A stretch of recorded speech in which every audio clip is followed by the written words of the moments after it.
Today is Sunday, July 26th, and this is a post market review for the stock market activities on Friday, July 24th.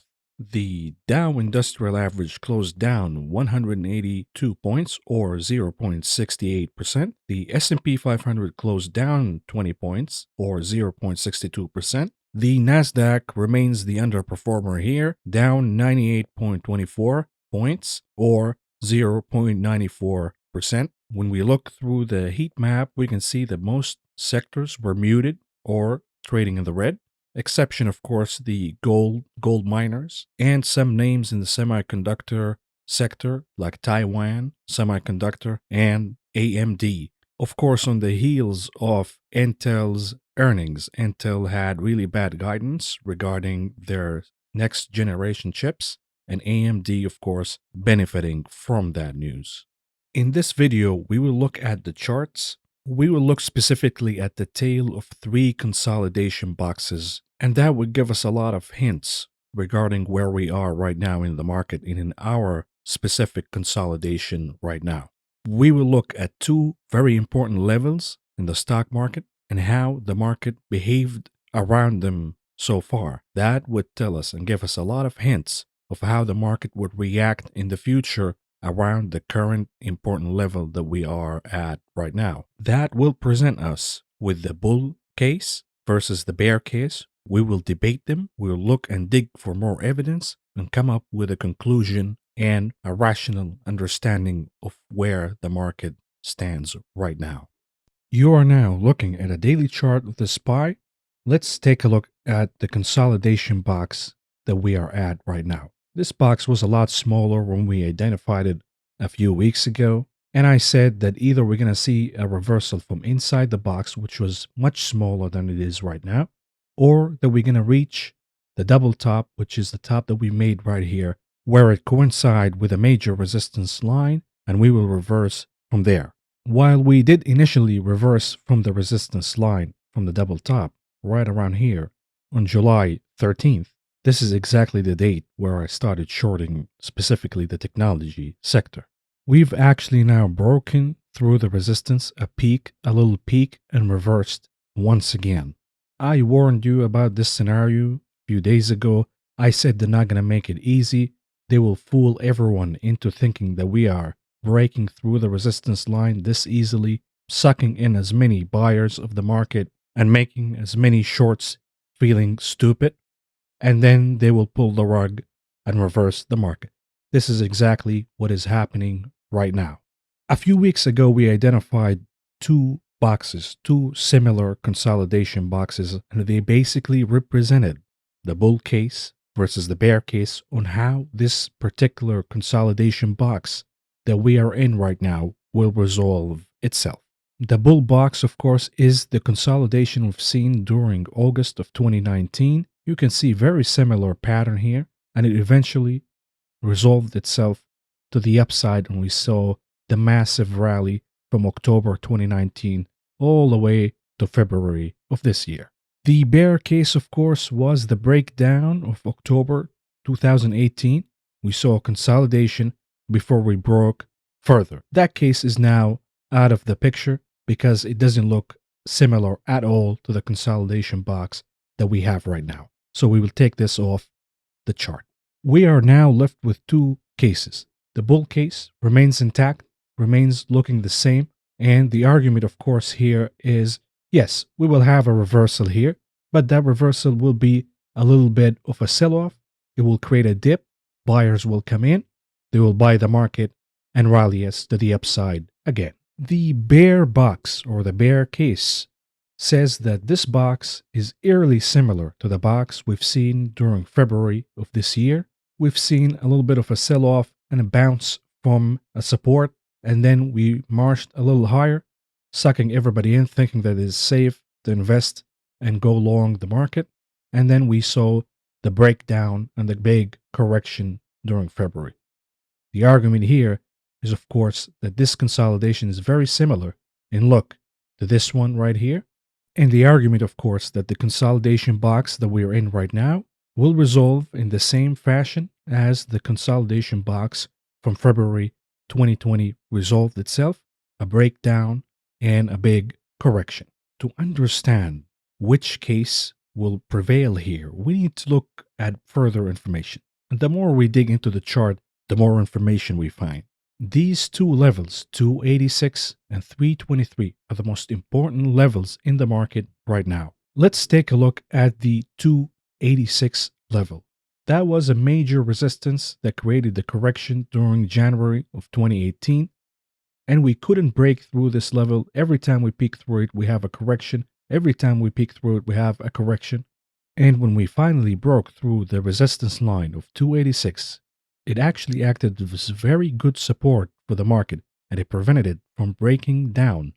You can see the support right here, and again right here. The market for a couple of years looped around this line back and forth, but it never really took off from it until a catalyst came into the picture. When we zoom in, we see that the catalyst came around October 11th, 2019. What was the catalyst here that allowed us to take off from the resistance, now support line, and have this huge rally all the way until we corrected again in February? Here it is. US and China reaches phase 1 trade deal. That was released October 11th of 2019.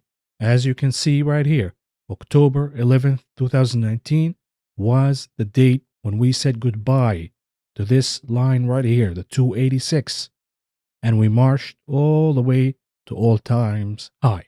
The market needed a catalyst, and that was the catalyst. You can see that the line of 286 acted as very excellent support even during the breakdown of the coronavirus correction, and it acted as very good resistance again when we recovered and tried to break through it. We had another catalyst of more fed liquidity here, and you can see the moment you break from the line, the most important level, you have massive rallies to the upside, and when you break through it to the downside, you have very big corrections. This is typical market behavior around important levels. When you wave goodbye to the important level and break to the upside, it's usually a very huge, impressive rally. When you break down and through the support level, formerly resistance, you actually have massive corrections in the market. Now, we are at another level, the 323. It acted as very good support before, as you can see here in the market during February, and now is acting as very good resistance. We need a catalyst, just like we needed during October of 2019. We need a catalyst to break through this resistance line, and if we do, it will be a massive rally to the upside. The question is, what is the catalyst? The catalyst was clear during 2019. It was the trade deal. Now, what is the catalyst? Is it the Fed's liquidity? That is already priced in. We know the Fed will continue to pour and flood the market with liquidity. This is nothing new here. Is it the vaccine headlines? We've seen a lot of vaccine headlines, and they did a little for the market, a rally for a day or two, and then a reversal. Is it earnings? Well, earnings are disappointing. Earnings are not matching up with the movement we've seen in stocks. Is it the government stimulus? Certainly, this is one that we've been waiting for. The government stimulus could do it. However, I'm not sure that it will be enough of a factor to rally the market above the resistance level. The reason is, whatever stimulus we will have, it will be smaller than the previous stimulus and will have less effect than the stimulus we had before, which already failed to prevent the massive unemployment numbers that we've seen and the massive amount of bankruptcies and business failures happening around the country. Now let's discuss the bear case. The bear case says that this consolidation box will resolve in the same fashion as this consolidation box. When you fail to break through a resistance level over and over and over again, this reminds us of the 286 level when we failed over and over and over and over again to break through it. What happened? We had a massive correction to the downside. The bear case goes that we don't have a catalyst that will push us to the upside. We only have risks in the market. That anything that goes wrong with liquidity, with stimulus, with the economy, with the coronavirus will flush the market to the downside. And the longer we hang out without breaking the resistance, the more likely that holders of stocks will get frustrated and will hit the sell button, creating a domino effect of more selling to happen in the market. Now, when we switch to the weekly closing, I told you the weekly closing is very, very important. And we had a very bad weekly closing. We reversed and we closed in the red. This is very bearish. There's no two ways to look at it. Yet you have to keep an open mind, and I will give and present the bull case as I see it. The bull case goes on. Well, look at how the market reacted during previous resistance levels. We had this candle right here where we reached the resistance level, peeked through it, and reversed, and we closed in the red. However, next week and the weeks after, we started rallying and gathering more energy and more buyers and rallying to the upside.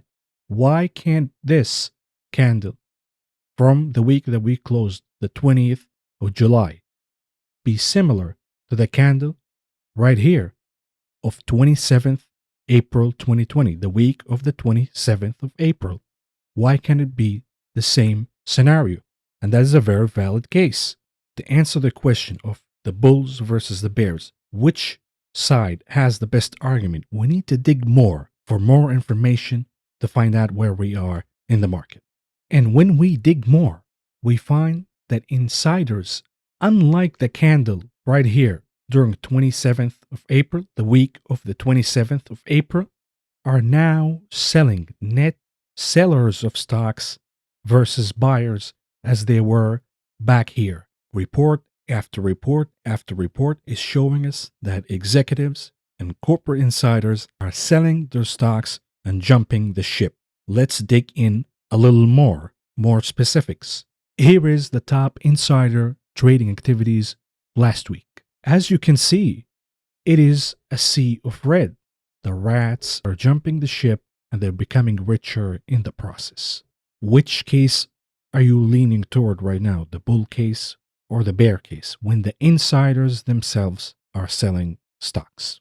Let's take a look here. Netflix, the CEO of Netflix, jumping the ship, selling his share, cashing in big $21 million in shares that he sold. Another CEO of MasterCard, and this guy, Banga Ajay, been dumping stock like there is no tomorrow and becoming richer in the process. When you scroll down, names like United Health, Broadcom, Twilio had a massive rally. The CEO is cashing out, making about $9 million in the process. Okta, same story. Here is Adobe, the CEO of Adobe, also jumping the ship, cashing about $4.5 million. And of course, CRM, there's a big bet against the software technology sector happening. And you can see Mark Benioff of Salesforce also jumping the ship, cashing in about $60 million. The trade that I want to pay attention to is Zoom. You see Zoom. You've been seeing Zoom a lot here, that insiders are selling their Zoom shares. Here is the chief financial officer, Kelly, selling her Zoom stock. Pelosi, another marketing officer, selling Zoom stock. We saw the CEO of Zoom selling a lot of shares. Here is the CEO of Zoom selling a lot of stock as well. I am here declaring that the trade and the rally in Zoom is over. The executive officers of Zoom are saying that the rally is over. They're cashing in. So are you, as an investor, listening to the insiders, or are you listening to the gambling crowd? The rally in Zoom is over and done. Here is a weekly chart of Zoom communication, the reversal and the continuation of the reversal happening right now. You see the cross in the MACD. It's crossing the blue line and will continue the red and negative side. If you own Zoom, this is the time to sell. Jump the ship, get out with the insiders, with the executives. And of course, you see the theme here of insiders selling multiple names, a lot of names. Moderna, although the gambling crowd of Robinhood are buying Moderna, The CEO himself is jumping the ship and selling his shares. We dig for more evidence. Here is the option volumes, the option ratios for different ETFs. As you can see, we took a look at options ratios last week. The put options have increased in the SPY, certainly the NASDAQ, and of course more bearish calls against the IWM. Look at the short triple Q, catching a bid now. I bought this in July 13th. Now people are following the lead. I'm buying it right now. More bearish trades happening in the market.